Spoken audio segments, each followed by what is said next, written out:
in getting the rear axle installed. Hopefully by the end of the day today, we'll have my rear end completed.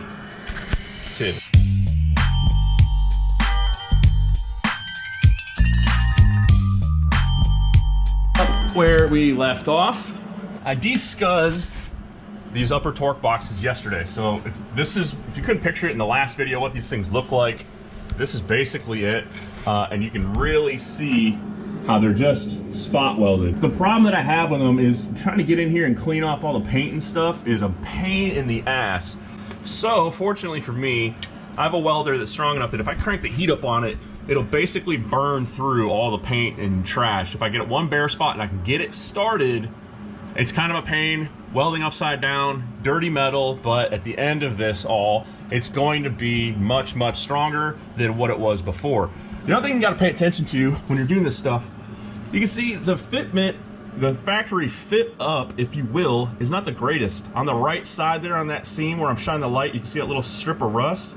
That piece of metal isn't even touching what I need to weld it to, so I got a hammer and a punch. I'm gonna massage the metal to make sure it's all nice and flat. That way the welds lay down as nice as can be while I'm playing contortionist.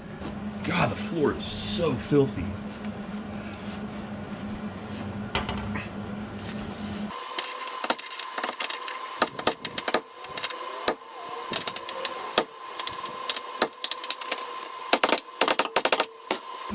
This stuff, it doesn't work. If you don't have a fire extinguisher in your shop, in your garage, you're literally playing with fire. That was punny.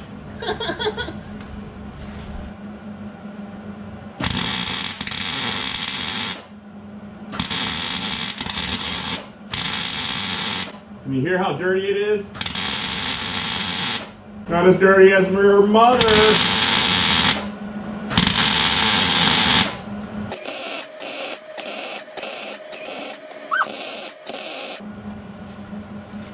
Okay, usually when I can no longer breathe is a good time to go ahead and take a little break and see if the car's on fire.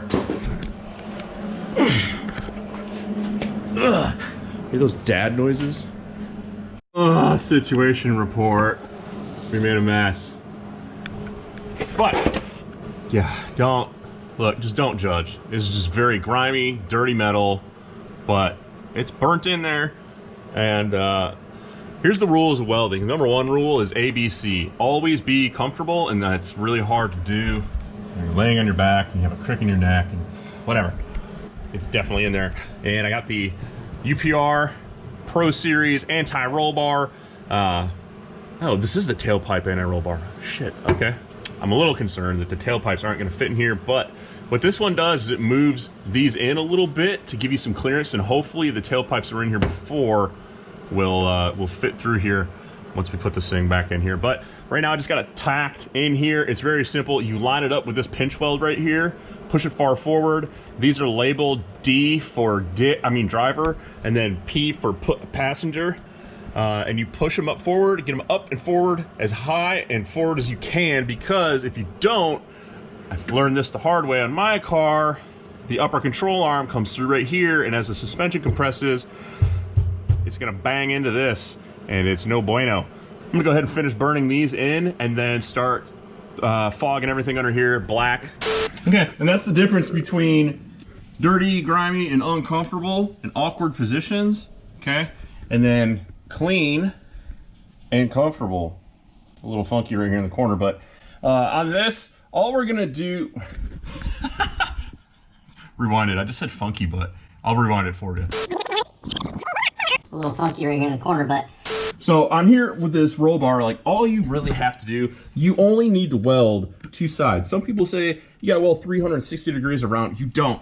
The thing with these is it's only to stop the car from tweaking like this, and you'd be surprised how little force is actually necessary on a small tire, small horsepower car like this. 700 horsepower isn't exactly small, but by most standards in race world, it kind of is. It doesn't take a lot of force. There's not going to be any sacrifice of strength. And the reason that we do this is if for some reason or another in the future, Brandon or whoever ends up with this car has to remove this anti-roll bar, you can. All you have to do is come in here with a grinder and cut 2 welds.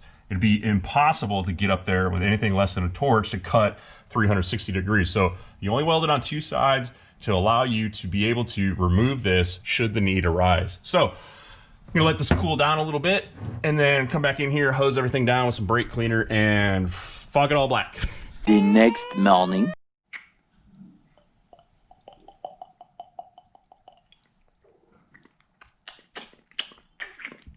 Not sure what day it is at this point, but we're about to toss my rear end under Brandon's rear end, and we're gonna go butt to butt. Here's a tip, Mustang gurus. 98 and below, I may have those numbers wrong, maybe 96 and below Mustangs use a 14 millimeter bolt on the lower control arms. The 99, like this body style, uses a 16 millimeter bolt. So 2 different bolt sizes, and you have to pay attention to that when you order your control arms. This is what a 14 millimeter bolt looks like. 16 millimeters, obviously bigger. So when you get the control arms for the newer Mustangs, it's gonna have a larger sleeve here and on the chassis side. If you get the wrong ones and you have an older Mustang, you need to either return them or drill the holes out. Now we're putting an axle from an older Mustang into a newer one. Therefore, we had to drill out all these holes on here, and it takes a 9/16 drill bit. I literally burnt up 2 drill bits punching these out, but we got it done. Upper rod end or spherical bearings on here instead of these junky, crusty, scuzzy rubber bushings. A Ford Racing diff brace. I don't know if that actually does anything, but it looks cool. And then the last thing we did on here is I put an 03 to 04 Cobra pinion flange on here because in order to run the larger 1350 U-joint, which is going to handle more power, you have to have the Cobra flange. This is your standard GT flange. I don't know if you can see this, but this is substantially smaller. This is what was on all Mustangs prior to the 0304 Cobra coming about. And you cannot put a 1350 U-joint, so you're limited as to how big of a U-joint you can put on here. 1350 is about as strong as you're going to need for most street car applications, so that's what we have on this, which is why we had to swap that out. And that's it. So we're gonna solder it underneath the car, and I'll show you guys how we're gonna center all this up. I got it underneath the car, kind of where I think it's gonna land, centered up on jack stands. I gotta remember to support the pumpkin, otherwise this thing's just gonna point straight at the ground. The lower control arms, your starting point on any Mustang lower control arm is 17 5/8 of an inch, center to center. That's where you should start on both sides. A lot of people are gonna try and like take their old ones and set them on top of each other, and just set them both with a tape measure that's accurate and repeatable. 17 5/8, that'll get you in the ballpark. So what I'm gonna do is I'm gonna connect the lower control arms to the axle, just loosely run the bolts through, and then I'm going to use a plumb bob and center it up side to side. Okay, so I got this thing pretty much set in here at what is going to be close to ride height. We are one hole down in the instant center brackets here. This is what works pretty decent for my car on a slick and a radial. It's kind of a good starting point. The problem with these are if you go lower, as you go lower with this, you can see this is where the spring perch is. It's on the lower control arm. The lower you go down here to adjust your bar angle, it's going to lower the entire car. So you either have to convert to coilovers, an adjustable spring perch, which they make, or put spacers in there. Like that's what I do on my car. I just put some spacers underneath here on the spring perch to bring the ride height back up to where you want it. So the plan now is we are going to center this thing up side to side. I've kind of eyeballed it, but the upper control arms are what really triangulates it. I'm trying to make a triangle with my fingers, if you will, to keep the side to side movement to a minimum. So what we're gonna do now is I'm gonna check to make sure that this thing is centered side to side in the chassis. And I do that just based off the body line because nobody wants to see the tires sticking out on one side more than the other. The right way to do this, you do an X pattern. So from this side to the far side, that side to the near side over here, and you measure that X pattern based off of the rear suspension to the front suspension. And that will tell you whether or not the rear end is square with the car. I used to do that on my car, but what I found was the whole chassis is just basically what I was noticing is that, so I was having the tires sticking out on one side. So I went back and just kind of centered it all up and then had the car aligned to make it track straight. And It looks good. It tracks straight up to 170 miles an hour that car has seen. So with this thing, I'm gonna do the same process here, just make sure it's all square. So I got a piece of painter's tape. And what I'm gonna do is I'm gonna drop what's called a plumb bob, which is this guy. It's just a big weight on a string. Is I'm going to first do it through the center of the axle, and then you drop it straight down onto the floor, and then I'm going to come back up here off the body and do the same thing directly in line with that. You can see here on the floor, I did another car. And then I'm gonna go to the other side of the car and repeat the process and make sure that that distance from the axle line to the body line should be the same distance on each side of the car. And if it is, then I know that the tires are going to be sitting inside of the fender wells equally on both sides. And then from there, it's as simple as adjusting the pinion angle and putting the upper control arms on. And Bob's your uncle, we have a squared up rear end.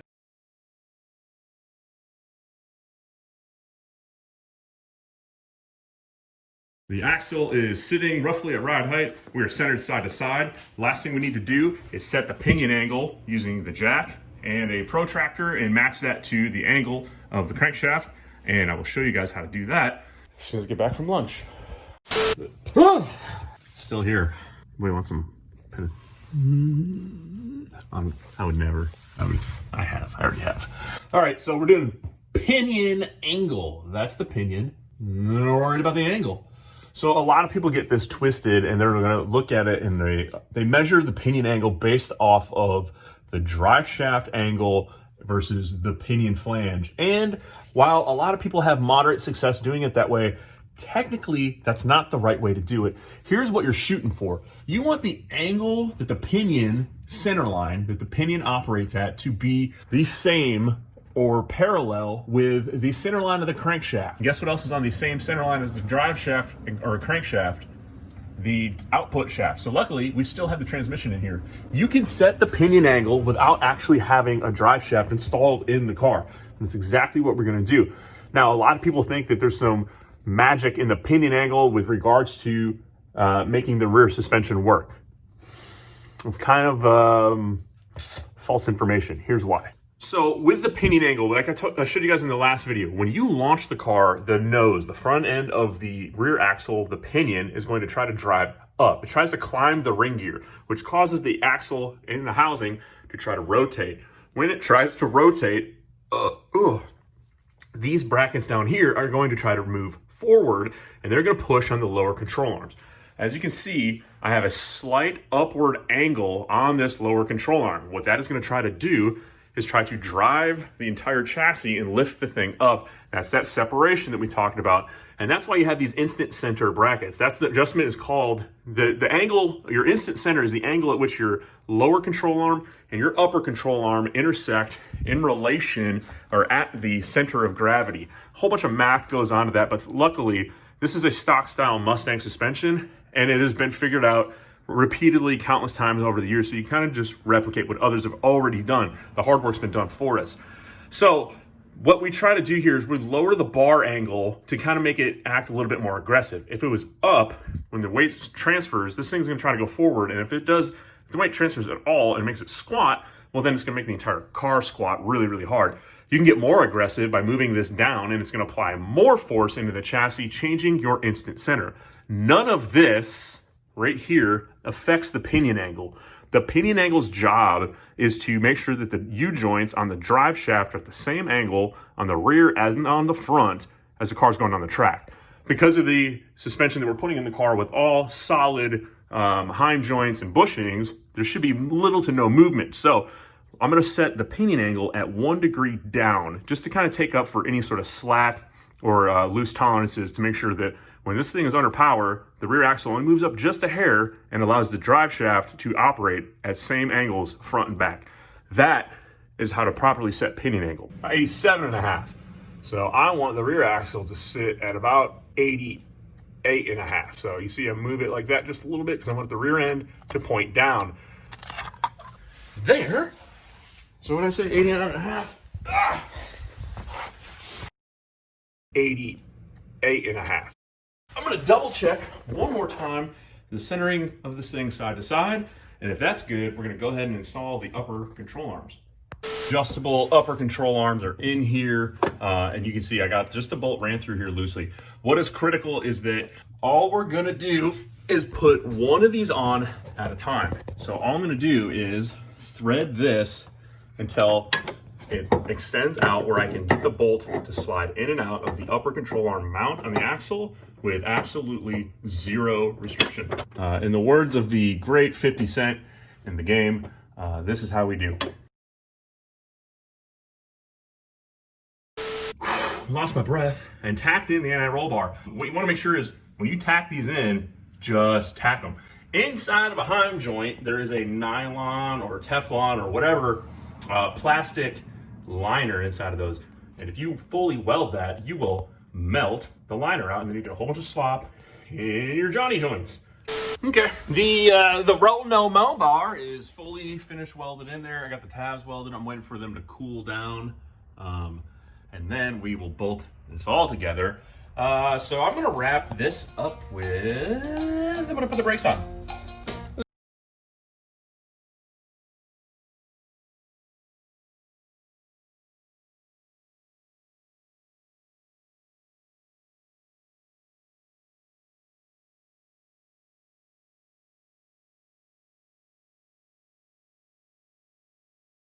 That's gonna wrap this up.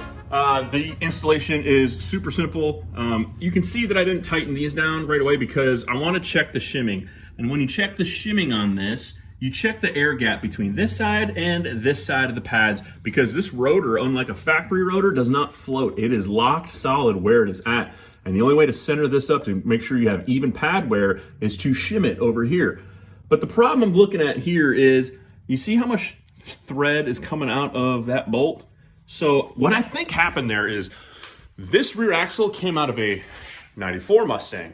He ordered a brake kit for a 99 to 04 Mustang. These are slightly wider because there's an extra pair of spacers. You're never gonna find those. There's an extra set of spacers and it looks approximately like the amount of thread that's sticking out right there. It's impossible for it to get into the rotor. It's never going to impact it, but I'm gonna go ahead just for peace of mind and take these out and grind a couple threads off of them just to set my mind at ease. The shimming looks pretty dang good. I'm pretty happy with that. The fronts look sick. The rears look sick. This is two cars in here on two sets of Baer brakes and they're badass. Get some brake lines on order to finish this up. Other things that we gotta do. Man, I got a laundry list. Jesus. See how bright that is? It's my future, dog.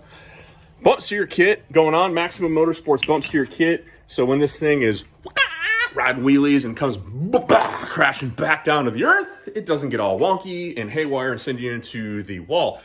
Set of quick latch hood pins because the factory latch on this thing is a tremendous piece of shit. This is how I know he's taking race time serious. Kirky potato chip pro street seats. And I think, I'm not sure yet, but I think I may have him convinced to make the jump to Holly. Fingers crossed. That's it, I'm out. Peace. This is the song that I made up because we got a copyright violation and I'm gonna whip Logan's ass.